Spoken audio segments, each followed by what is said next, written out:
Hello students, तो आज हम करने वाले हैं मेटलर्जी का वन शॉट, फटाफट से जितनी जल्दी हो सके। ठीक है, आपका टाइम बचे। यहाँ पे सबसे पहले हम पहले बेसिक इंट्रोडक्शन कर लेंगे, जो कि बहुत ही जरूरी है इस चैप्टर को पूरे अच्छे से डिटेल में समझने के लिए। तो सबसे पहले क्या होता है यहाँ पे, तो मेटलर्जी का मतलब मैं बता दूं। मेटलर्जी में क्या है कि यहाँ पे आपके पास जो भी रॉ मटेरियल होता है, उस रॉ मटेरियल से we have to convert into the pure metal, means conversion of impure metal to the pure metal. That process is called metallurgy. That process is called metallurgy. Okay. अब उसमें वो जो पूरा process है, metallurgical processes जो हमने follow करने हैं, उसके जो बेसिक टर्म्स है वो भी हमने पढ़ने हैं इसके अंदर। तो सबसे पहले क्या होता है यहाँ पे, मिनरल्स की बात आती है कि व्हाट आर मिनरल्स। तो मिनरल्स क्या होते हैं, ये हमारे क्या होता है, नेचुरली अकरिंग कंपाउंड्स होते हैं। Naturally occurring compounds, okay, naturally occurring compounds of metals. Okay, naturally occurring compounds of metals. अब compounds of metals means they are found in the form of oxides, maybe sulfides, okay, maybe in the presence of carbonate, okay. Well, these are the compounds. Metal compounds are there containing with some impurities, physical impurities like जैसे कि हमारे पास क्या हो सकता है, limestone, sand, soil, mud etcetera. तो मतलब ऐसा ऐसा ऐसा कंपाउंड है, मिनरल क्या होता है, in which the metals having chemical impurities as well physical impurities are called minerals. अब यहाँ पे एक मेटल की मेटल्स हम saying, metals with chemical impurities and physical impurities are called minerals. ठीक है, तो टेक्निकली जाओगे तो हम ऐसे ही बोला जाता है, पर naturally occurring compounds of metals with containing physical impurities are known as minerals. उसको मिनरल्स बोलते हैं। सीधा सीधा मैंने आपको बता दिया कि इसमें फिजिकल और केमिकल इंप्योरिटीज होती है। फिजिकल इंप्योरिटीज में आपको दिख सकता है, आपको वही मिट्टी वगैरह होती है, जैसे लाइमस्टोन, सैंड के पार्टिकल्स, सॉइल के पार्टिकल्स, मड के पार्टिकल्स हो सकते हैं। और केमिकल इंप्योरिटीज में ज्यादातर आपको ऑक्साइड्स मिलेंगे, ठीक है, सल्फाइड्स मिल सकते हैं, कार्बोनेट लगा हो सकता है। ओके, इस तरह की इंप्योरिटीज इसमें लगी होती है। तो ये इंप्योरिटीज हमें क्या निकालनी है, हमें केमिकल इंप्योरिटीज भी निकालनी है और हमें फिजिकल इंप्योरिटीज भी निकालनी है, तब जाके वो क्या हो जाएगा, प्योर हो जाएगा। अब यहाँ पे नेक्स्ट डेफिनेशन आती है, और क्या होता है, व्हाट इज और। अब और क्या है, ore is also a mineral, a single mineral, okay, in which one metal, ठीक है, one metal, particular metal will be present in high percentage. Okay, high percentage, that means कि ऐसा मिनरल हम लेके आए जिसमें एक मेटल काफी हाई परसेंटेज में है। हाई परसेंटेज, इससे क्या होगा, हाई परसेंटेज में होने का फायदा क्या होगा, which can be extracted economically, मतलब कि आपको फायदा होगा उस मेटल को अगर हम निकालें। ठीक है, इकोनॉमिकली आपको फायदा होगा, प्रॉफिट होगा इंडस्ट्रीज को, तभी वो एक ऐसा और लेके आएगी, ऐसा मिनरल लेके आएगी जिसमें उस मेटल, एक पर्टिकुलर मेटल का हाई परसेंटेज होगा। जैसे मान लो कि अब कोई एल्यूमिनियम की कंपनी है, तो उसे एक ऐसा और चाहिए होगा जिसमें एल्यूमिनियम हाई परसेंटेज में होगी, मतलब एक ऐसा मिनरल चाहिए होगा जिसमें एल्यूमिनियम हाई परसेंटेज में होगी। वो कभी भी ऐसा मिनरल नहीं उठाएगा जिसमें आयरन की परसेंटेज ज्यादा होगी।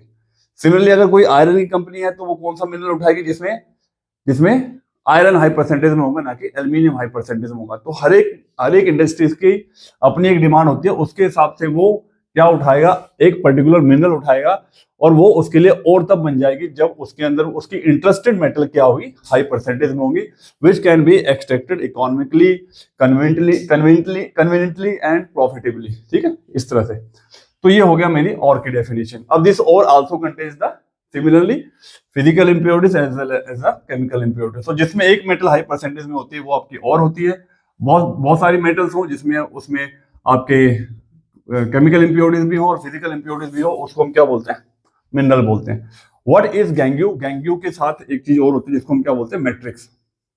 मैट्रिक्स क्या होता है, तो गैंग्यू और मैट्रिक्स की अगर मैं बात कर दूं, तो जो मैंने फिजिकल इंप्योरिटीज बताई, limestone, sand, soil, mud, okay, rock particles is there, तो दे आर कॉल्ड गैंग्यू, उसको हम गैंग्यू बोलते हैं। मतलब simply earthy impurities, physical impurities are known as gangue और मैट्रिक्स। ठीक है, उसके बाद नेक्स्ट आता है फ्लक्स। फ्लक्स क्या होता है, तो flux generally we are adding in the metallurgical process to remove this गैंग्यू।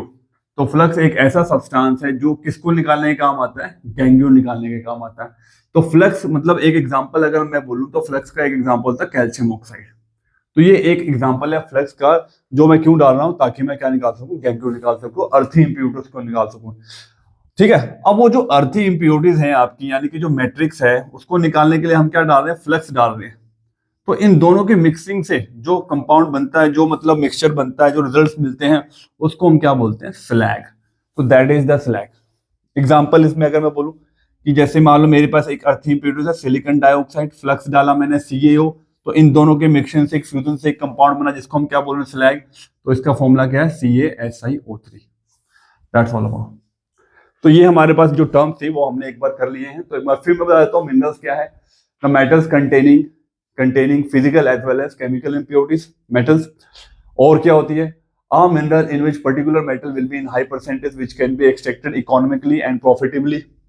Then gangue, earthy impurities are called are known as gangue, and the substance which are added to the added to the added to the ore to remove this gangue or matrix is called flux. Example calcium oxide, and combination of this gangue and flux is called slag. Okay, तो ये हो गया हमारे पास यहाँ पे basic terms.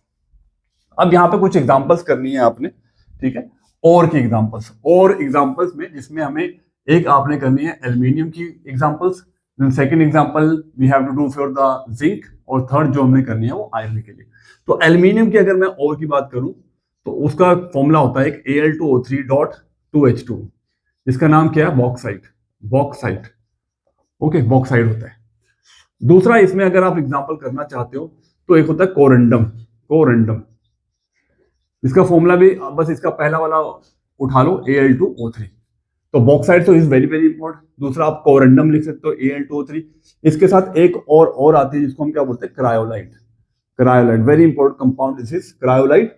Okay, तो इसका formula क्या होता है, Na3Al(F6). These are the formula. तो these are the ores of aluminium. Now zinc की कौन कौन सी और होती है, तो जिंक की और भी आपके पास यहाँ पे 3 है। एक है जिंक कार्बोनेट, एक है ZnO, एक है ZnS। ओके, इसको तो क्या बोलते हैं, जिंक कार्बोनेट को क्या बोलते हैं, कैलामाइन बोलते हैं, कैलामाइन। इसको बोलते हैं जिंक ब्लेंड, और जिंक ऑक्साइड को बोलते हैं जिंसाइट। ये 3 नाम आपको। कौन सा रह गया, आयरन। अब आयरन के 3 और कौन से आपने याद करने, एक है हेमेटाइट, Fe2O3, हेमेटाइट। सेकंड और जो आपने इसकी याद करनी है, FeS2, आयरन पायराइट बोलते हैं। सल्फर की जनरली इंप्योरिटीज को हम पायरेट ले लेते हैं। और थर्ड जो आपको एग्जांपल करनी है वो कौन सी है, FeCO3, जिसको हम क्या बोलते हैं, साइडराइट। सबको साइड में लिख दिया, साइडराइट। तो दीज आर द, ठीक है, यही आपको और याद करनी है, एल्यूमिनियम की, जिंक की और आयरन की। इसके अलावा आपको कोई भी और याद नहीं करनी है। अब इसके बाद हमने क्या करना, मेटलर्जिकल के बेसिक प्रोसेस करने हैं। ठीक है, तो एक बार ये सब आप देख लीजिए जब तक मैं अगले प्रोसेस को एक्सप्लेन करता हूं। अब हमारे पास कौन से स्टेप्स होते हैं कभी भी कोई भी मेटल को प्योर करने के, मतलब कि हम साइड से लेके बिल्कुल लास्ट तक देखेंगे कि मेटल किस स्टेप्स के थ्रू प्रोसेस होगी। तो ये एक तरह से चैप्टर का बिल्कुल ओवरव्यू हो जाएगा, जिससे आपको आइडिया हो जाएगा कि हम कोई भी स्टेप क्यों फॉलो करते हैं इसके अंदर। ठीक है, तो पहले हम करते हैं, सबसे पहले क्या जाते हैं, हम पर्टिकुलर साइट पे जाते हैं, जहां पे मतलब एक ऐसे एरिया पे जाएंगे जहां पे आपको वो मिनरल, या जिसको मैं कह रहा हूं, और वो आपको वहां मिल जाए। ठीक है, जैसे हमको पता है कि इंडियन में कहीं पे आयरन ज्यादा होता है, कहीं पे कॉपर ज्यादा होता है, कहीं पे एल्यूमिनियम ज्यादा होता है, तो वो पर्टिकुलर साइट पे जाना है आपने। ठीक है, उस साइट पे जाके हम फिर माइनिंग कर देंगे। माइनिंग के बाद क्या होगा, वहां पे हम उस ओर को निकाल लेंगे, उस मिनरल को निकाल लेंगे। तो यहाँ पे मैं ओर को ले रहा हूँ क्योंकि इंडस्ट्री को पता है कि उसे पर्टिकुलर जो मिनरल है वो कहाँ पे हाई परसेंटेज में मिलने वाली, किस एरिया में मिलेगी, तो वो और ही लेके आएगा अपने सिलेक्टेड। तो वो और को लाने के बाद उसे क्या करता है, और आपको क्या मिलेगी, बड़े बड़े पार्टिकल्स में मिलेगी, लार्ज पार्टिकल्स में मिलेगी, अलग अलग साइज में मिलती होती है, जिससे एक्सट्रैक्शन में बहुत डिफिकल्टी आती है। मतलब कोई मैं प्रोसेस अप्लाई करूंगा तो कोई बड़ा पार्टिकल है, कोई छोटा पार्टिकल है, तो कईयों में वो प्रोसेस अप्लाई होगा, कईयों में नहीं अप्लाई होगा। तो मैं चाहता हूँ कि मैं कोई भी प्रोसेस करूँ तो सभी पार्टिकल्स पे, सभी और के पार्टिकल्स में बिल्कुल बराबर तरह से कोई भी रिएक्शन हो, या प्रोसेस हो, फिजिकल प्रोसेस हो चाहे केमिकल प्रोसेस हो, तो उसके लिए मुझे क्या करना पड़ेगा, यहाँ पे हमें क्या करना पड़ता है, क्रशिंग करनी पड़ती है। क्रशिंग एंड और कह सकते हो ग्राइंडिंग करना पड़ेगा। ठीक है।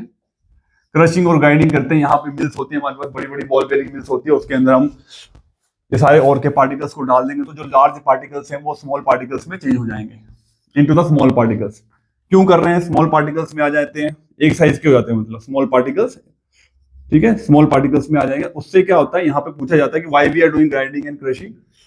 तो अब इससे क्या होता है कि when it comes into the powdered phase में आ जाते हैं, पाउडर सरफेस में आ जाते हैं, पाउडर्ड साइज में आ सकते हैं। उससे क्या होता है, इनका सरफेस एरिया बढ़ जाता है, increase the surface area, increase the surface area. अब सरफेस एरिया बढ़ने से क्या होता है, तो यहाँ पे जो रिएक्शंस है वो थोड़ी सी स्पीडी हो जाती है, reactions become speedy, process become speedy, ठीक। उतनी जल्दी से ही इंडस्ट्री को फायदा होगा, जल्दी, जितनी जल्दी प्रोसेस होगा उतनी जल्दी आपकी मेटल रिकवर होगी, उतनी जल्दी वो डिमांड होगा कर सकता है, फुलफिल कर सकता है। तो यहाँ पे क्रशिंग ग्राइंडिंग हमने कर ली, स्पीडी रिएक्शन होगी। अब उसके बाद इसलिए हम करते हैं, ठीक है। तो क्रशिंग ग्राइंडिंग के बाद यहाँ पे क्या होगा, यहाँ पे हम करते हैं बेनिफिकेशन। बेनिफिकेशन, बेनिफिकेशन कह लो, कॉन्सेंट्रेशन कह लो, या कह लो दैट इज और ड्रेसिंग, और ड्रेसिंग। बेनिफिकेशन, कॉन्सेंट्रेशन या और ड्रेसिंग, इन सबका मतलब एक ही है। इसका मतलब क्या होता है, रिमूवल ऑफ मैट्रिक्स, मैट्रिक्स निकाल लो, बस मैट्रिक्स निकाल लो, गैंग्यू निकाल लो, उसी प्रोसेस को हम क्या बोलते हैं, कॉन्सेंट्रेशन कहते हैं। अब यहाँ पे अलग अलग स्टेप्स आते हैं, वो मैं अभी आगे डिटेल में समझाता हूँ, ठीक है। कौन कौन से स्टेप्स होते हैं मैं उस चीज के लिए आऊंगा यहाँ पे, ठीक है। जिसमें यहाँ पे मैं स्टेप्स के नाम बता सकता हूँ। यहाँ पे हाइड्रोलिक वॉशिंग हमने करनी है, फ्रोथ फ्लोटेशन प्रोसेस करना है, इलेक्ट्रोमैग्नेटिक सेपरेशन करनी है, ठीक है। ये कुछ एग्जांपल्स है, लीचिंग है, जो ये 4 एग्जांपल्स है। कौन सा, हैंड पिकिंग मेथड है, 5 मेथड चलो मैंने बता दिए, जिसका सिर्फ आपको क्या पता होना चाहिए, प्रिंसिपल्स पता होना चाहिए आपको, वहां पे डिटेल एक्सप्लेनेशन बिल्कुल भी नहीं है, तो हम आगे करेंगे। जैसे ही आप और की कॉन्सेंट्रेशन कर लोगे, वो उसमें से आपने गैंग्यू निकाल लिया है, उसके बाद हम क्या करेंगे, हम यहाँ पे करते हैं oxidation. Whatever the metal is there, we have to perform the oxidation. Oxidation में यहाँ पे हमारे पास 2 होगी, एक तो in the presence of oxygen होगी, एक होगी in the absence of oxygen, ठीक है। तो यहाँ पे हम ऑक्सीडेशन करेंगे, जिसमें एक रोस्टिंग वर्ड आएगा, एक कैल्सिनेशन आएगा, तो इसको भी आगे हम डिटेल में करने वाले हैं। ऑक्सीडेशन करने के बाद यहाँ पे क्या होगा, इसके बाद हम करेंगे, क्योंकि अब जब ऑक्सीजन लग जाएगा तो we have to remove the oxygen from the metal, तो यहाँ पे हम करेंगे रिडक्शन। अब रिडक्शन करने के लिए भी यहाँ पे हमें रिड्यूसिंग एजेंट चाहिए होंगे, वो भी हम आगे एक्सप्लेन करेंगे यहाँ पे। तो यहाँ पे मैं बस एक ओवरऑल पूरा मतलब फ्लो चार्ट पढ़ रही है, कौन कौन से स्टेप्स को फॉलो करेंगे। ये सारे रिडक्शन करने के बाद भी हमारे पास क्या आएगी, अभी भी मेटल आपकी क्या रहेगी, प्योर तो हो जाएगी, ऑलमोस्ट प्योर हो जाएगी, जिस मेटल को हम क्या बोलते हैं, क्रूड मेटल बोलते हैं, क्रूड। तो लास्ट में एक हमारे पास एक प्रोसेस बचेगा जिसको बोलते हैं रिफाइनिंग। रिफाइनिंग, तो रिफाइनिंग में बस हमारे पास एक, तो रिफाइनिंग के बाद आपके पास मेटल क्या हो जाएगी, प्योर मेटल हो जाएगी बस। और रिफाइनिंग में आपने एक ही करना है, वो है सिर्फ इलेक्ट्रो रिफाइनिंग कॉपर की, जो आप ऑलरेडी मेटलर्जिकल प्रोसेस की 1 शॉट वीडियो में देख चुके हो। वही रिफाइनिंग आपने करनी है, इम्प्योर और कॉपर वाली। और सबसे वाला जो डिटेल हम करने वाले हैं वो हम करेंगे इसके बाद एल्यूमिनियम वाला। तो these are the steps for the metallurgical process. सबसे पहले हम साइड पे जाएंगे, माइनिंग करके और को निकाल लेंगे, फिर क्रशिंग और ग्राइंडिंग करेंगे ताकि सरफेस एरिया एक जैसा हो जाएगा, स्पीडी रिएक्शन हो जाएंगी। उसके बाद हम करेंगे रिमूवल ऑफ मैट्रिक्स। उसके बाद क्या कर देंगे, ऑक्सीडेशन। ऑक्सीडेशन के बाद करेंगे रिडक्शन। मेटल आपके ऑलमोस्ट प्योर हो चुकी है, बस इसमें थोड़ी बहुत जो फाइन इंप्योरिटीज है उसे निकालने के लिए हम क्या करते हैं, रिफाइनिंग, और you will get the pure metal. तो ये सब तो चलो यहाँ पे कुछ नहीं है, किसी जब हम एल्यूमिनियम की एक्सट्रैक्शन करेंगे वहां भी यही स्टेप्स फॉलो करने हैं, बस वहां पे डिफरेंस यहाँ पे आएगा कि कौन सा बेनिफिकेशन प्रोसेस आपने यहाँ पे अप्लाई करने, कौन सी ऑक्सीडेशन प्रोसेस करनी, कौन सी रिडक्शन प्रोसेस करनी, ये सब हमारे लिए अलग अलग हो जाता है हर एक मेटल के लिए। इस चैप्टर में ज्यादातर जो है एल्यूमिनियम के एक्सट्रैक्शन से रिलेटेड आएंगे, बाकी कॉन्सेंट्रेशन के ऊपर हमारे पास यहाँ पे काफी कुछ हो जाता है, ठीक है। अब हम चलते हैं बिल्कुल जिसको डिटेल करना है, वो क्या हमारा कॉन्सेंट्रेशन, बेनिफिकेशन या फिर और ड्रेसिंग के लिए जाएंगे। चलो आगे चलते हैं, ठीक है। तो अब हमने करना है यहाँ पे कॉन्सेंट्रेशन, ठीक है। यहाँ पे मैं साथ साथ में आपको बोर्ड क्वेश्चन भी बता रहा हूँ, जो जो इंपॉर्टेंट होते हैं वो साथ साथ में आपके सारे ही हो जाएंगे। अगर आप एक बार बोर्ड क्वेश्चन शुरू करोगे करना, तो मैं गारंटी इस वीडियो के बाद आपको सारे आंसर्स मिल जाएंगे। तो कॉन्सेंट्रेशन, जैसे मैंने बताया था, what is the meaning of the concentration. तो कॉन्सेंट्रेशन का मीनिंग होता है removal of the matrix, removal of the gangue, जिसमें और बेनिफिकेशन या और ड्रेसिंग को भी आप लिख सकते हो। तो यहाँ पे जो सबसे पहला मेथड आता है, हैंड पिकिंग मेथड आता है। तो हैंड पिकिंग मेथड में सिंपल सी बात है, यहाँ पे मतलब कुछ इंप्योरिटीज ऐसी होती हैं ऐसी इम्प्योरिटीज होती है जिसको हम हैंड से पिकअप करके वहां से इसको बाहर निकाल देंगे, और इसमें ज्यादा कुछ नहीं है। दूसरा जो आपने इसमें करना है हैंड पिकिंग के बाद, वो है यहाँ पे hydraulic washing. Hydraulic washing, hydraulic washing के अंदर हम जो एग्जांपल लेने, एग्जांपल तो चलो यहाँ पे नहीं पूछी जाएगी आपको कि हाइड्रोलिक वॉशिंग, आप फिर भी मैं बताता हूँ कि कॉपर के जो इम्प्योरिटीज है वो हाइड्रोलिक वॉशिंग से रिमूव हो जाती है। तो यहाँ पे हाइड्रोलिक वॉशिंग का क्या पूछेंगे, देयर आस्किंग ना प्रिंसिपल बता दो इसका। ये ध्यान रखना आपने, बिल्कुल भी आपको यहाँ पे डिटेल एक्सप्लेनेशन नहीं है कि हाइड्रोलिक वॉशिंग कैसे होती है, यहाँ पे किस स्लोप बनी होती है, उसमें ग्रूव्स बने होते हैं, फिर पानी का फ्लो करते हैं, और जो हायर पार्टिकल लाइटर पार्टिकल, ऐसा कुछ भी नहीं है। बस हाइड्रोलिक वॉशिंग कब अप्लाई करनी है आपने, ठीक है, ग्रेविटी सेपरेशन भी बोलते हैं इसको, कब अप्लाई करनी है, जब आपकी और एंड इम्प्योरिटीज मतलब गैंग्यू हैव डिफरेंट क्या, डिफरेंट डेंसिटी। तो दिस इज द प्रिंसिपल। बस आपका ये, अब हमें नहीं पता कि विच वन इज हैवियर, हो सकता है कि आपकी और हैवी हो, गैंग्यू लाइट हो सकता है गैंग्यू हैवी हो और लाइट हो, मतलब किसी भी सिचुएशन में आप इसको हाइड्रोलिक वॉशिंग को अप्लाई कर सकते हो व्हेन और एंड गैंग्यू हैव डिफरेंट डेंसिटी। तो हर एक और का अपना अपना नेचर होगा, उसके हिसाब से उसका उसमें वो वाला मेथड अप्लाई करेंगे। तो यहाँ पे मतलब हाइड्रोलिक वॉशिंग या ग्रेविटी सेपरेशन हम उसके लिए अप्लाई करते हैं जहाँ पे दोनों की प्रॉपर्टीज क्या होंगी, they have different densities are there. और डिफरेंट डेंसिटीज का ये होगा कि मतलब जो हल्का होगा वो फ्लो अवे हो जाता है, और जो हैवियर होता है वो बॉटम में रह जाता है, जिससे कलेक्शन करना डिफरेंट रहता है। तो इम्प्योरिटीज तो हम फ्लो अवे कर देंगे अगर वो हल्की हुई, ठीक है। थर्ड जो आपने यहाँ पे एग्जाम्पल है वो है इलेक्ट्रोमैग्नेटिक सेपरेशन, जहां पे हम एक बड़ा सा इलेक्ट्रोमैग्नेट लेके आते हैं, ठीक है, रोलर्स होते हैं, और उसको कन्वेयर बेल्ट की हेल्प से उस पर घुमाते हैं। और तो यहाँ पे प्रिंसिपल क्या है, इस पे जो प्रिंसिपल होता है, यहाँ पे हमने क्या लिखना है कि और एंड अगेन मैट्रिक्स, ठीक है, gangue and matrix are both the same thing, ore and matrix have different magnetic properties. Different magnetic properties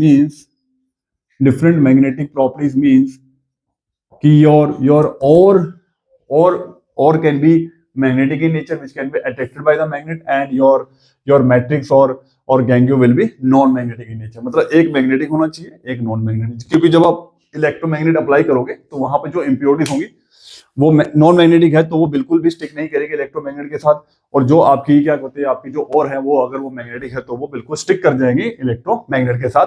इससे आप दो अलग अलग सेपरेशन कर सकते हो कन्वेयर बेल्ट की हेल्प से। तो different magnetic properties, this is the principle for electromagnetic separation. Fourth, ठीक है, फोर्थ में एग्जांपल, तो यहाँ पे आयरन की इंप्योरिटीज को रिमूव करते हैं। यहाँ मैंने बताया कॉपर की इंप्योरिटीज को आप रिमूव कर सकते हो, हैंड पिकिंग के लिए कोई खास मेथड नहीं है मेरे पास। यहाँ पे फोर्थ मेथड जो आपने यहाँ पे अप्लाई करना है ना, आपको कोई पूछेगा, जो मैं बता रहा हूँ उसी पे आपको फोकस करना। अभी भी इन तीनों में बोर्ड में कभी भी ये नहीं पूछा कि कौन सी इंप्योरिटीज के निकालते, directly they are asking for the principle. Fourth, froth flotation process. Froth flotation process, और फ्रोथ फ्लोटेशन प्रोसेस में कह रहा हूं that is very very important. इसमें एग्जांपल पूछते हैं तो ध्यान रखना, कॉन्सेंट्रेशन, ठीक है, कॉन्सेंट्रेशन भी बोला जाता है इनको, है ना, कॉन्सेंट्रेशन के अलग अलग ये मेथड्स हैं। तो फ्रोथ फ्लोटेशन प्रोसेस में अब इसका प्रिंसिपल क्या है कि यहाँ पे डिफरेंट वेटेबिलिटी होती है। डिफरेंट वेटेबिलिटी मतलब वेट किससे हो सकते हैं, ऑयल से हो सकते हैं कि पानी से हो सकते हैं। तो यहाँ पे हम जब हम फ्रोथ फ्लोटेशन प्रोसेस बनता है, फ्रोथ का मतलब यहाँ पे हम झाग बनाते हैं, फ्रोथ बनाते हैं। तो यहाँ पे जो और है, ore and matrix means gangue have different wettability, different wettability, this is the principle. तो यहां पे फिक्स है कि ore is wetted to what, oil. यहाँ पे जो ऑयल है वो पाइन ऑयल वैसे हम यूज कर सकते हैं, बट आप ऑयल भी लिख दोगे तो चल जाएगा कि oil ores are preferentially wetted by the oil, मतलब और ऑयल की आपस में मिक्सिंग बहुत अच्छे है। And matrix is wetted by water. इसकी जो प्रेफरेंशियली वेटेबिलिटी है वो किसके साथ है, वाटर की है, वाटर के साथ है, that is called froth flotation process. तो यहाँ पे और जो हम ऑयल से सेपरेट कर लेंगे, और वाटर के साथ हम क्या कर लेंगे, मैट्रिक्स को अलग कर लेंगे यहाँ पे। तो डिफरेंट वेटेबिलिटी है, और हैव डिफरेंट वेटेबिलिटी, वाटर है, matrix have different wettability. Matrix किसमें है, पानी के अंदर है, और ही किसके अंदर है, ऑयल के अंदर है। तो यहाँ पे जो और होती है वो हल्की होती है, उसकी फ्रोथ बन के हम ऊपर आ जाती है, और उसको हम सेपरेट कर लेते हैं। यहाँ पे क्वेश्चन पूछते हैं कि फ्रोथ फ्लोटेशन प्रोसेस कौन सी किसके लिए अप्लाई करते हैं, कौन से ये कॉन्सेंट्रेशन प्रोसेस किस इंप्योरिटीज निकालने के लिए होता है, तो सल्फाइड, ठीक है। अगर मान लो ऐसे कोई एग्जांपल ही आगे कि जिंक सल्फाइड, कि we have to remove the gangues या मैट्रिक्स ऑफ जिंक सल्फाइड, तो which process we have to applied hydraulic electromagnetic head bending पे फ्लोथ फ्लोटेशन, तो आंसर होगा froth flotation process, concentration process के लिए, ठीक है। Concentration process for the sulphide ores are known as froth flotation process, very very important, okay, ये हो गया। और फिफ्थ तो भाई उससे भी इंपॉर्टेंट आ गया अब हमारा लीचिंग, लीचिंग आ गया, लीचिंग। अब ये लीचिंग तो नाम ही ऐसा है, ठीक है, लीचिंग, ठीक है। तो लीचिंग में अब मैं यहाँ पे कोई ऐसा बेकार से जोक नहीं मारने वाला, लीचिंग क्या है, तो लीचिंग में क्या है कि लीचिंग में क्या है, व्हाट इज दैट प्रिंसिपल, तो यहाँ पे क्या होती है, different chemical impurities, different chemical properties of और एंड मैट्रिक्स। तो अगर यहाँ पे अर्थी इंप्योरिटीज और आपकी और की जो है डिफरेंट केमिकल प्रॉपर्टीज होगी, then you can apply the leaching process here. What is leaching, leaching में हमें क्या करना था, we need a leaching agent, आपको एक लीचिंग एजेंट डालना है, यहाँ पे एक केमिकल डालना है, एक बेस डाल दे सकते हो, एसिड डाल सकते हो, सॉल्ट डाल सकते हो, कोई भी डाल सकते हो, मतलब substance is added so that earthy impurities can be removed is called leaching। तो मतलब मैं कोई केमिकल डाल के उसमें से केमिकल प्रॉपर्टीज को मैं अगर हटा दूं, सॉरी एक फिजिकल इंप्योरिटीज को मैं हटा दूं, केमिकल डाल के कोई सब्सटेंस डाल के, उस प्रोसेस को हम क्या बोलते हैं, लीचिंग। तो यहाँ पे एक ही प्रोसेस है आपको, ठीक है, दैट इज बेयर्स प्रोसेस, ठीक है, बेयर्स प्रोसेस बोलते हैं उसको, bears process. This bears process is used for the concentration of the what bauxite। क्योंकि यहाँ पे मैंने एग्जांपल बताई है, क्योंकि जो हमें मेन जो है एल्युमिनियम की एक्सट्रैक्शन करनी है, तो एल्युमिनियम का मैंने आपको एग्जांपल बताया कि जो बॉक्साइड होती है वो उसकी और होती है, उसकी अगर मुझे मैट्रिक्स से गैंगू निकालना है तो वो मैं कैसे निकालूंगा, with the help of leaching. तो लीचिंग में यहाँ पे हम बॉक्साइड से क्या निकालेंगे, उसकी और से क्या निकालेंगे, फिजिकल इंप्योरिटीज निकालेंगे, ठीक है, जिसको हम लीचिंग बोलते हैं। तो वो लीचिंग एजेंट का नाम बता दो, तो वो आपने डालना है अल्कली, यहाँ पे NaOH भी लिख सकते हो, ठीक है, NaOH तो चलो है ही रिएक्शन में, हो सकता है आप उसकी जगह कहीं KOH आएगा तो वो भी करेक्ट हो जाएगा, इन दोनों में से कोई भी यूज कर सकते हैं। अब ये काम कैसे करता है, ठीक है, उसकी एक्सप्लेनेशन मैं आपको बताता हूँ। तो इसको एक्सप्लेन करने से पहले मैं बता दूं कि हाइड्रोलिक वॉशिंग में क्या होता है, ओर एंड गैंगू डिफरेंट डेंसिटी होती है, इलेक्ट्रोमैग्नेट में डिफरेंट मैग्नेटिक प्रॉपर्टी होती है ओर एंड गैंगू की, फ्रोज फ्लोटेशन प्रोसेस में डिफरेंट वेटेबिलिटी होती है, ore is wetted to the oil, matrix is wetted to the water. Leaching में we have added some chemical substance, okay, और you can say that कि matrix and ore have different chemical properties to apply the leaching process, and we are removing the physical impurities of the bauxite. That process is called Beer's process, and the bauxite formula we will know Al2O3.2H2O, or which leaching agent we have to use here for leaching, that is NaOH or KOH.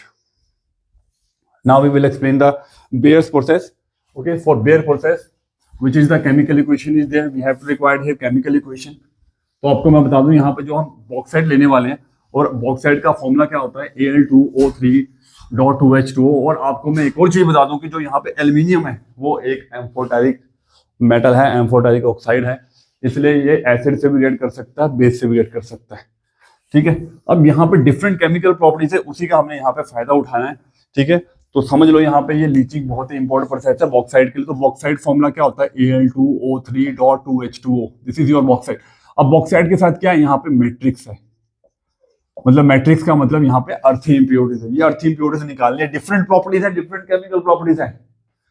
तो different chemical properties का मतलब यहाँ की और यहाँ पर react करेगा, matrix react नहीं करेगा।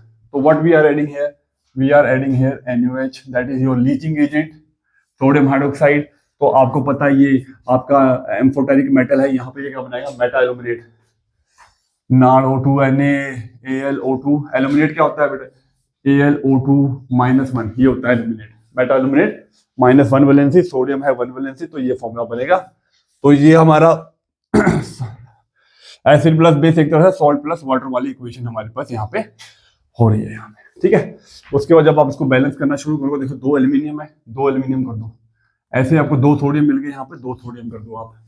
अब आपके पास देखिए हाइड्रोजन कितने हो गए, यहाँ पे 2H है और 4 यहाँ पे, 4 2 कितने हो गए 6, इसके लगाए 3 टू द 6। ऑक्सीजन चेक करो, 3 और 2 5, 2 और 3 5, 3 और 2 5 और 2 कितने हो गए यहाँ पे 3 2 5, ठीक है,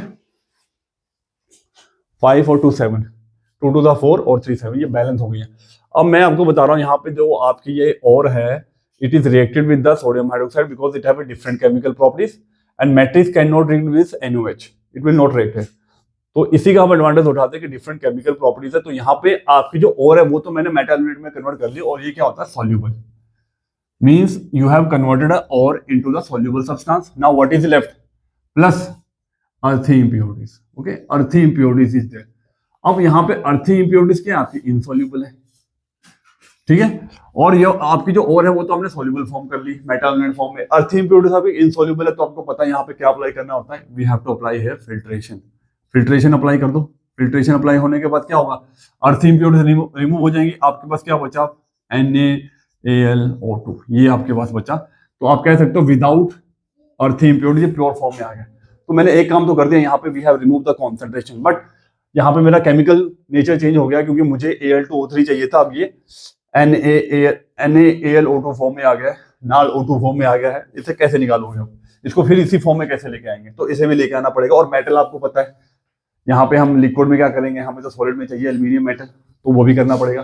तो यहाँ पे सेकंड स्टेप हम करते हैं बेयर प्रोसेस में, हाइड्रोलिसिस करते हैं यहाँ पे NaAlO2 की यहाँ पे हम डालने वाले हैं इसमें H2O, हाइड्रोलिसिस करेंगे यहाँ पे, जिससे ये Al आपको पता है जब भी वाटर डालते हैं तो हाइड्रोक्साइड्स बनते हैं, तो Na का भी हाइड्रोक्साइड बनेगा, एल्यूमिनियम का भी हाइड्रोक्साइड बनेगा। तो यहाँ पे सोडियम का हाइड्रोक्साइड क्या होता है NaOH, एल्यूमिनियम का हाइड्रोक्साइड क्या होता है AlOH होल थ्राइस, 3 वैलेंसी होती है, Na की 1 होती है, बन गया आपका यहाँ पे, कोई बड़ी बात नहीं है, NaOH प्लस AlOH का होल थ्राइस बन चुका है यहाँ पे, ठीक है। यहाँ पे अब ये एल्यूमिनियम हाइड्रोक्साइड क्या बनते हैं, यहाँ पे PPDs बनते हैं, यहाँ पे एल्यूमिनियम हाइड्रोक्साइड क्या बनते हैं PPDs बनती है, ठीक है। ये प्रोसेस थोड़ा स्लो होता है, इसको फास्ट करने के लिए आप एक्स्ट्रा मतलब बाहर से भी क्या डाल सकते हो, एक्सटर्नली थोड़ा बहुत क्या डाल सकते हो, एल्यूमिनियम हाइड्रोक्साइड डाल सकते हो, ये प्रोसेस फास्टर हो जाता है। तो by externally you are adding aluminium hydroxide, that process is called seeding. इस प्रोसेस को हम सीडिंग बोलते हैं कि so that you can increase the process, okay, you can increase the process for the formation of this aluminium hydroxide। इसके PPD जल्दी बन जाएंगे, तो टाइम लगता है थोड़ा, मतलब एक तरह से आपने एल्यूमिनियम हाइड्रोक्साइड डाल दिया, सॉल्यूशन थोड़ा सैचुरेट होगा तो जल्दी से बन जाएगा ये, ठीक है।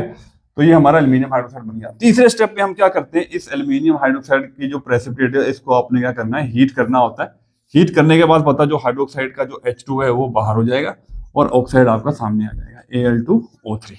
तो ये आपका आ गया अब एल्यूमिना, इसको अब एल्यूमिना बोल रहे हैं, that is without your what, without the physical impurities.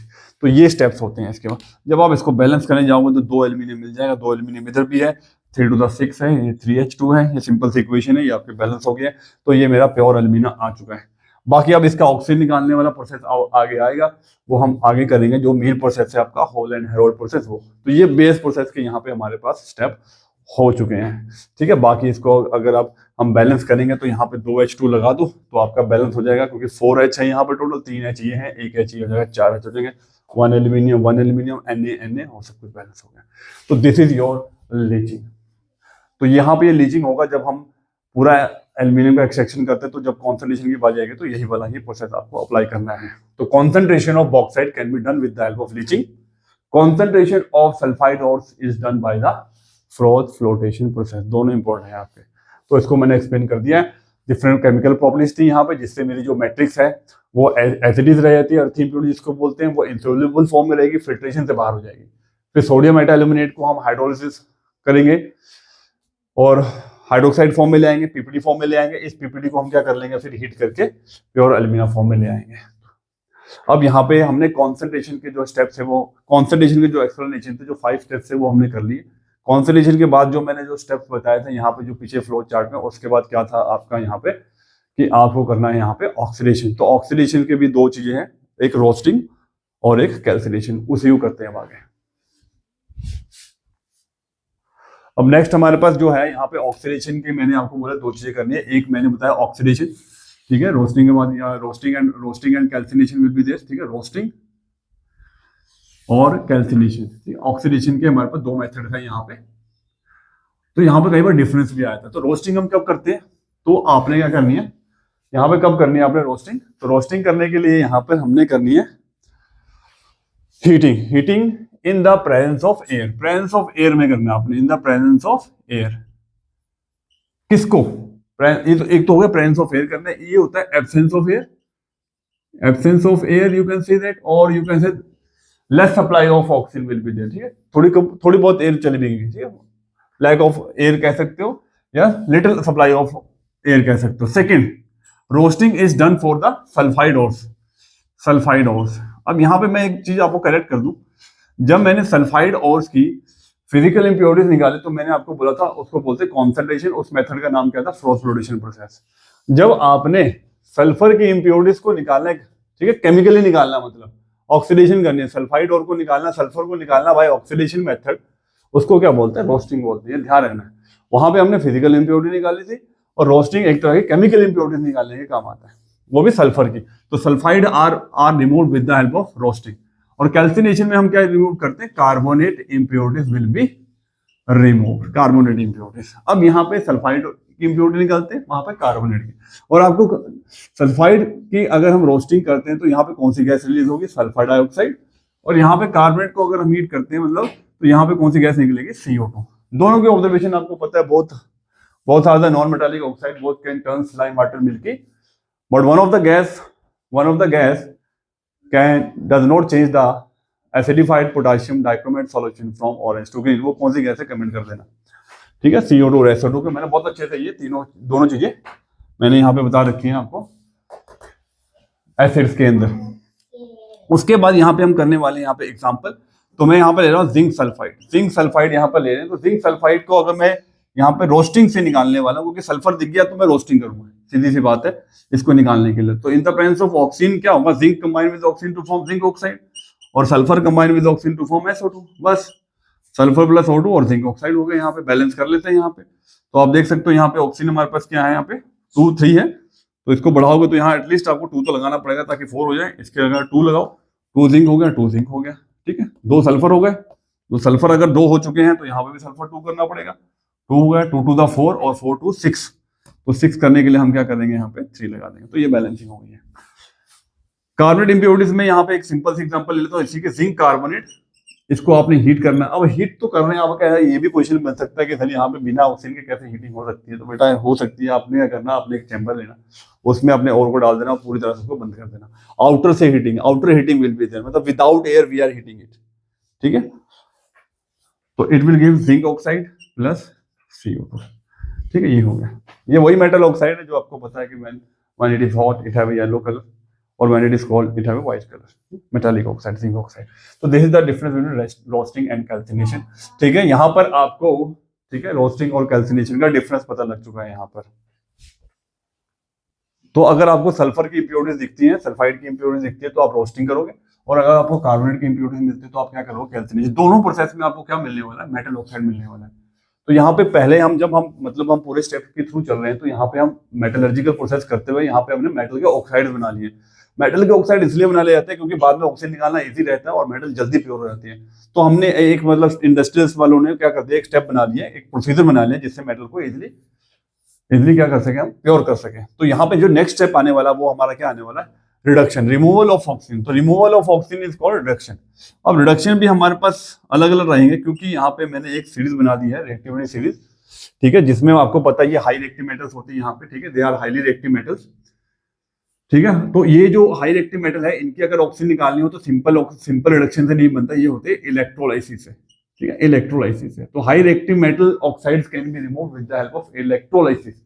ये सिंपल रिडक्शन से नहीं जाएंगे, electrolytic reduction we have to perform, जिसकी एग्जांपल हम कौन सी करेंगे, एल्यूमिनियम ऑक्साइड की। उसके बाद जो जिंक है, आयरन है, इन सब की जो ऑक्साइड से हम निकाल सकते हैं, there oxide can be remove with the help of simple reducing agent, just like जैसे coke, carbon is there, carbon monoxide and hydrogen can be used.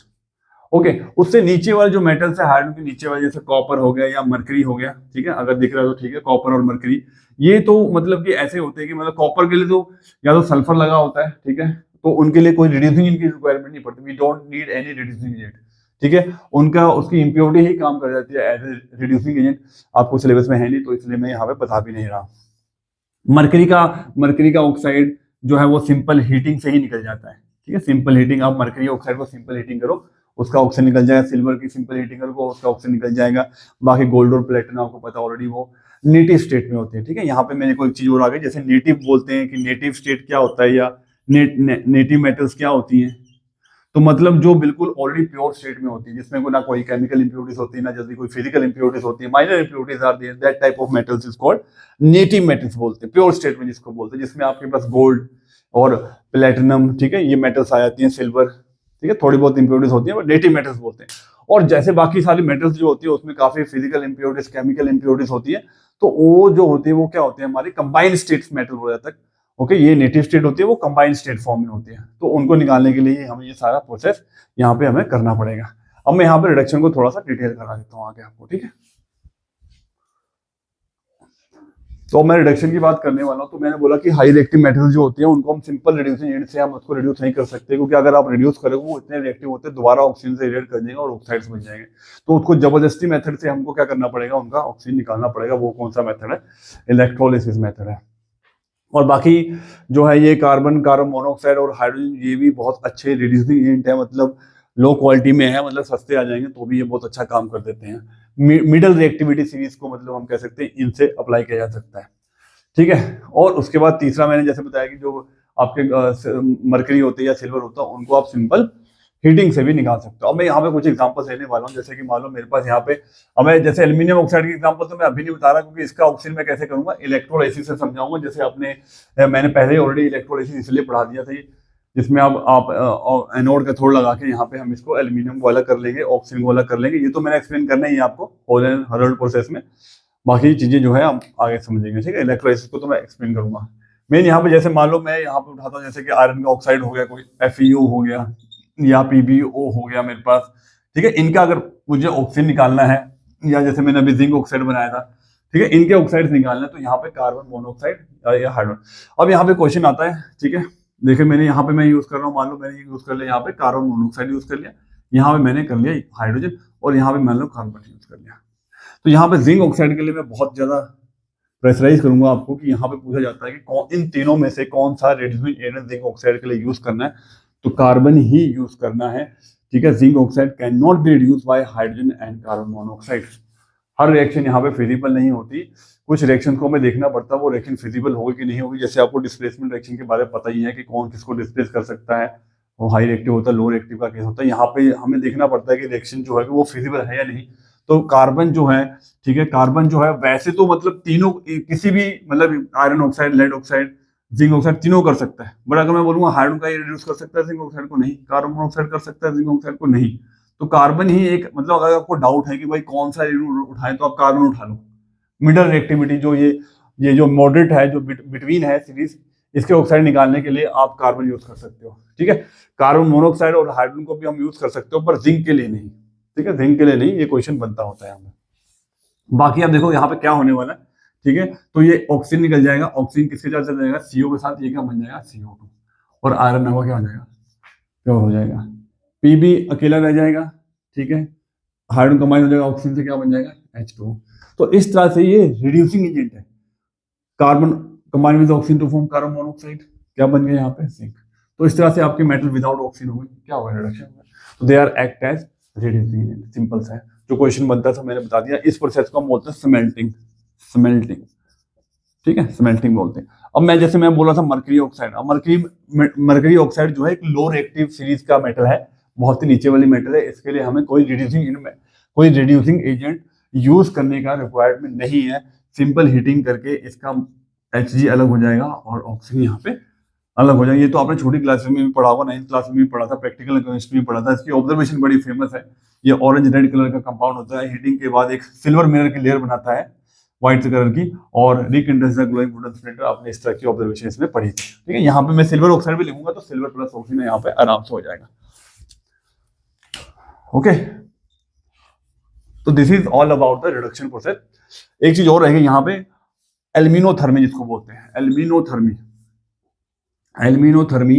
Aluminium metal जो है that is also act as reducing agent. जहाँ पे जैसे मैं बोल रहा हूँ कि कुछ मेटल्स हैं, मैं कुछ मेटल ऑक्साइड है जिनको हम नॉर्मल रिड्यूस एजेंट से हम रिड्यूस नहीं कर सकते, तो वहां पे हम एल्यूमिनियम यूज कर लेते हैं, क्योंकि एल्यूमिनियम काफी सस्ता मेटल है, ठीक है। उसको यूज किया जा सकता है एज ए रिड्यूसिंग एजेंट। तो जैसे मान लो मेरे पास अगर आयरन का ऑक्साइड है, ठीक है, उसको मैं एल्यूमिनियम डाल के उसका निकाल सकता हूँ, ठीक है। ऐसे मान लो मेरे पास Cr2O3 है, इसका ऑक्सीजन हम एल्यूमिनियम की हेल्प से निकाल सकते हैं। मेरे पास MnO2 है, उसका ऑक्सीजन हम जो है एल्यूमिनियम की हेल्प से निकाल सकते हैं। ये सारे प्रोसेस को हम क्या बोलते हैं, एल्यूमिनोथर्मल प्रोसेस बोलते हैं। यहाँ पे एल्यूमिनियम जो है एक्ट एज रिड्यूसिंग एजेंट है। तो एल्यूमिनियम यहाँ से ऑक्सीजन निकाल लेगी इसका, ठीक है, क्या बना लेगी Al2O3 और आयरन आपका प्योर हो जाएगा। ये जो प्रोसेस में इस रिएक्शन में इतनी ज्यादा एनर्जी रिलीज होती है, काफी हीट रिलीज होती है, जिससे हम क्या कर सकते हैं, वेल्डिंग कर सकते हैं यहाँ पे। तो ये वेल्डिंग के काम भी आती होती है, जहां से कोई रेलवे ट्रैक या कोई मशीन का पार्ट ब्रेकडाउन हो गया तो इस रिएक्शन की हेल्प से हम इस एल्यूमिनोथर्मिक रिएक्शन की हेल्प से, थर्माइट प्रोसेस की हेल्प से, उस वेल्डिंग की हेल्प से उस जॉइंट्स को ठीक कर सकते हैं, उस मशीन के पार्ट्स को दोबारा से रिकवर कर सकते हैं। Aluminium combine with oxygen to again form aluminium oxide, और क्या बन जाएगा यहाँ पे, क्रोमियम। तो ये एक ऑक्सीडेशन रिडक्शन रिएक्शन है। रिमूवल ऑफ ऑक्सीजन हो रहा है, आयरन से ऑक्सीजन निकल गया है और एल्यूमिनियम के साथ ऑक्सीजन ऐड हो गया। सेम यहाँ पे भी ये हो रहा है। MnO2 में भी यही होगा, Al2O3 बनेगा और मैंगनीज आपका क्या हो जाएगा, यहाँ पे प्योर हो जाएगा। ठीक है, इस तरह से। तो अगर आप इसको बैलेंस करने जाओगे तो बैलेंस कैसे होगा, आपको देखो इसको, तो 2 एल्यूमिनियम है, यहाँ पे 2 एल्यूमिनियम हो जाएगा। ऑक्सीजन कितने, यहाँ पे 2 लगाइए कम से कम, 3 to the 6 हो गया। तो 6 करने के लिए आपको क्या करना पड़ा, 3 to the 6 हुआ, 3 मैंगनीज हो गया, 3 मैंगनीज हो गया। एल्यूमिनियम आपके यहाँ पे कितने हो गए, 2 to the 4, तो इसको भी क्या लगा दो 4। तो इस तरह से बैलेंस हो जाती है। तो these are the thermite process और aluminium act as reducing agent also. तो ये रिडक्शन की एग्जांपल्स हो गई हैं आपके, जिसमें अगर मैं बोलूंगा तो ये एक क्वेश्चन मैंने आपको ये बोला, और एल्यूमिनियम भी मतलब थर्माइट प्रोसेस में ये वाला एग्जांपल बहुत इंपॉर्टेंट है आपका। बाकियों को चलो मैं यहाँ पे ज्यादा इंपॉर्टेंट नहीं दे रहा। अब हम चलते हैं यहाँ पे, जो मेन हमारे पास जो है एकदम से बिल्कुल लास्ट वाला, जो जिसको हम बोल रहे हैं एल्यूमिनियम की एक्सट्रैक्शन करने जा रहे हैं यहाँ पे। ठीक है, चलो। तो बेटा ये बिल्कुल एकदम आ गए हम उस कोर ऑफ द टॉपिक के ऊपर आ गए, जिसके आपके 2 से 3 क्वेश्चन या 2 से 3 मार्क्स यहाँ पे बनने वाले हैं। तो बिल्कुल मैं यहाँ पे आ गया एल्यूमिनियम की एक्सट्रैक्शन करने पे, एल्यूमिनियम को हम कैसे प्योर करते हैं। तो एल्यूमिनियम का जो पहली बात होगी, और कौन सा है, तो और बच्चे आपको पहले बता चुका हूँ, बॉक्साइट। उस बॉक्साइट से ही हमने यहाँ पे क्या करना है, एल्यूमिनियम की एक्सट्रैक्शन करनी है। और जो पूरा एक्सट्रैक्शन जो है, उस प्रोसेस को हम क्या बोलते हैं, होल एंड हेरोल्ड प्रोसेस बोलने वाले हैं यहाँ पे।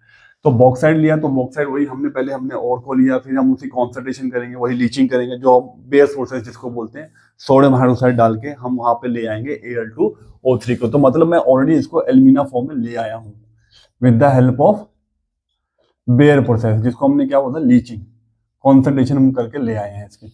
अब इस लीचिंग करने के बाद जो मेरा Al2O3 आया, तो मैंने बोला था जो हाई रिएक्टिव मेटल्स होते हैं वो सिंपल रिड्यूसिंग एजेंट से ये इजीली रिमूव नहीं कर सकती। ठीक है, क्योंकि यहाँ पे तो है काफी हाई रिएक्टिव मेटल है। ठीक है, तो इनके लिए हम नॉर्मल रिड्यूसिंग बिल्कुल भी काम नहीं आएगा। तो यहाँ पे हमें एक प्रोसेस अप्लाई करना पड़ेगा, इलेक्ट्रोलाइटिक प्रोसेस यहाँ पे अप्लाई करना पड़ेगा। तो यहाँ पे आप देख सकते हो कि इंडस्ट्रियल प्रोसेस मैंने बना दिया, जिसमें मैंने यहाँ पे दिखाया जो पॉजिटिव टर्मिनल से जुड़ने वाली जो चीजें होती है वो क्या होती है हमारे पास, एनोड।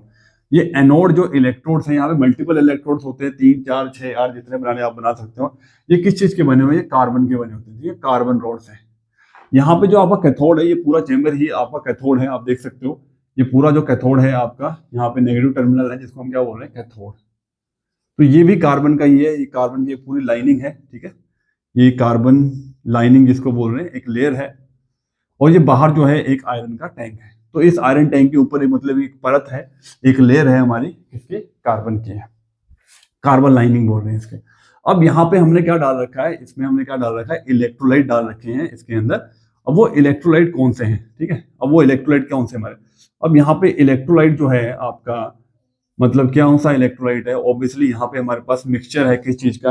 एक तो आपने एल्यूमिना डाल रखा है Al2O3, 2 इसमें चीजें और डालते होते हैं, एक हम डालते हैं क्रायोलाइट, तीसरी चीज इसमें जो हम डालते होते हैं फ्लोरोस्पार। ठीक है, और यहाँ पे हमने एक इसके ऊपर क्या डाल रखा है, पाउडर कर रखा है, कोक पाउडर।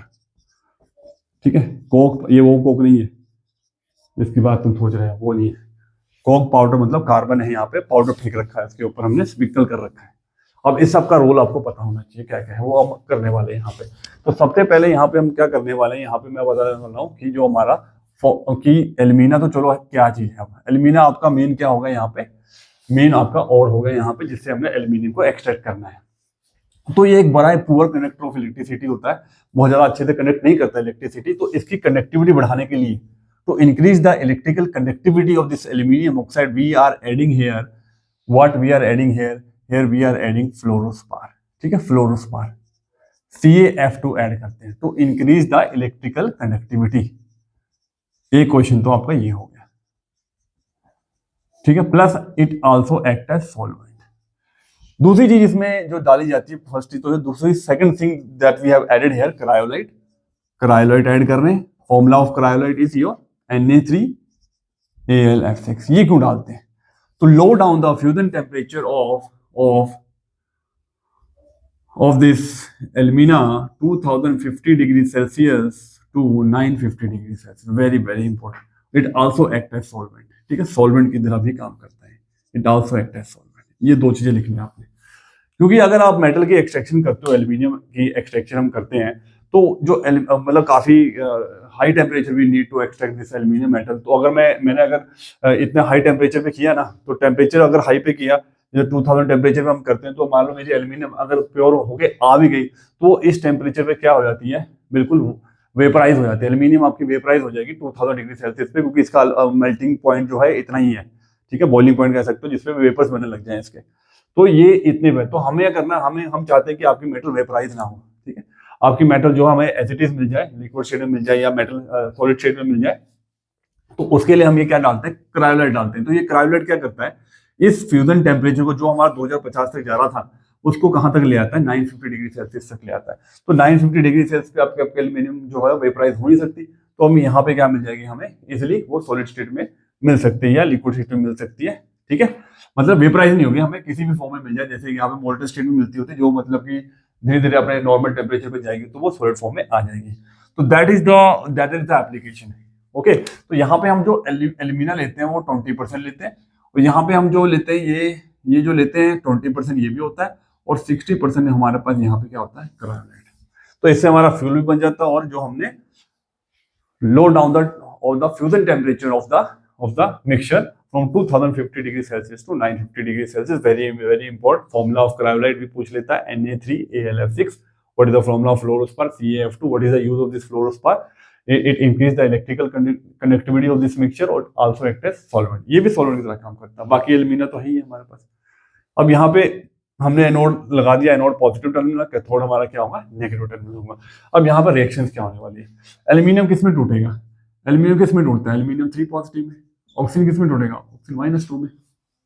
बैलेंस करोगे तो 2 एल्यूमिनियम और 3 ऑक्सीजन आएंगे यहाँ पे।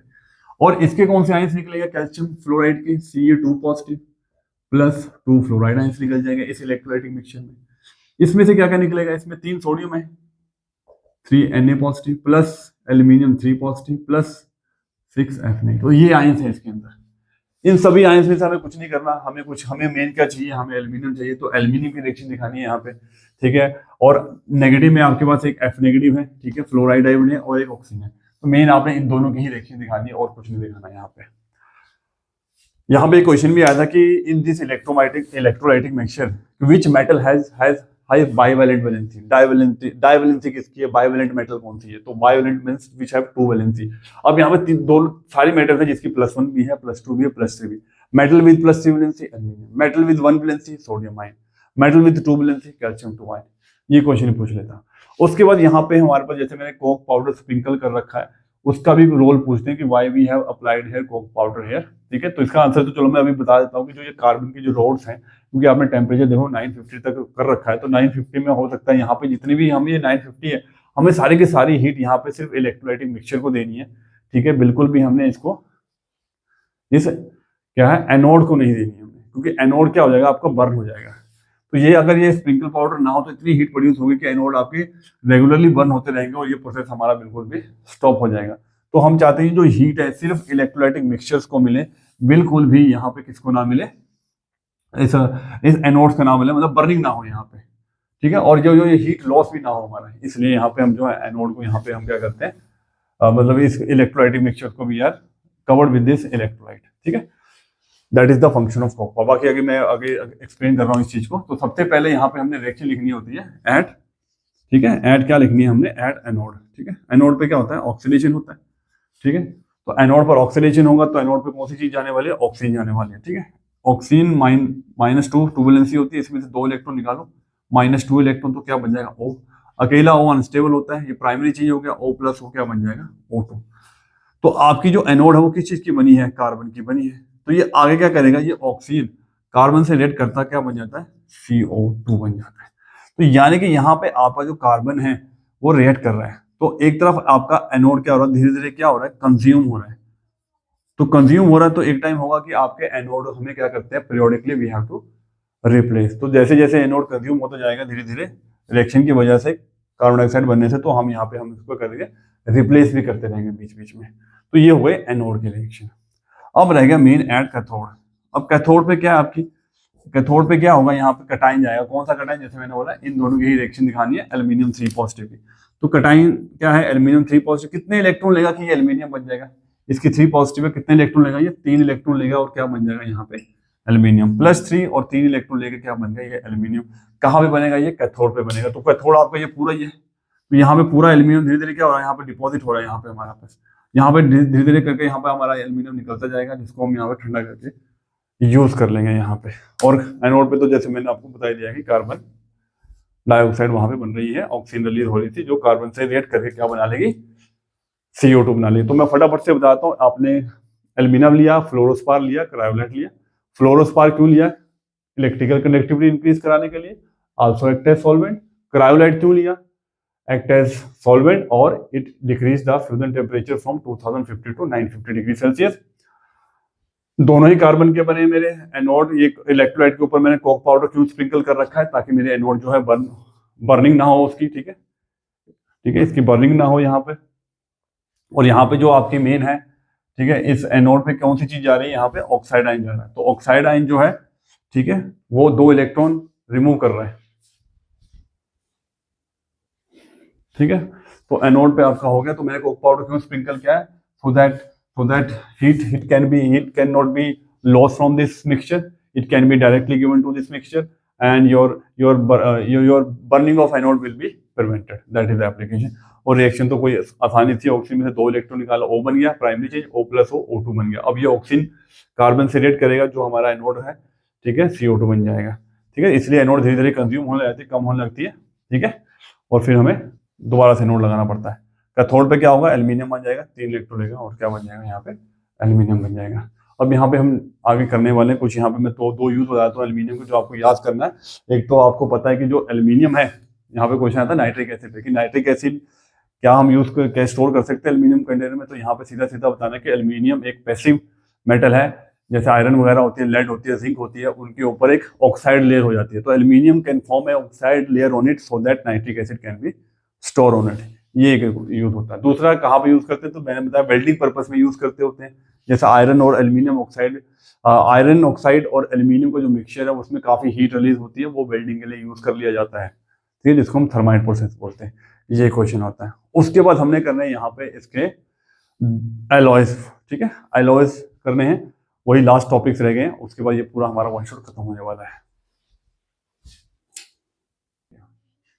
2 एलॉय जो मैं यहाँ पे बताने वाला हूँ, एक तो आपका होता है ड्यूरा एल्यूमिनियम, ठीक है, ड्यूरा एल्यूमिनियम, और एक आपका होता है मैग्नीशियम, ठीक है। एल्यूमिनियम के 2 ही एलॉय, तो यहीं पे बताता हूँ मैग्नीशियम।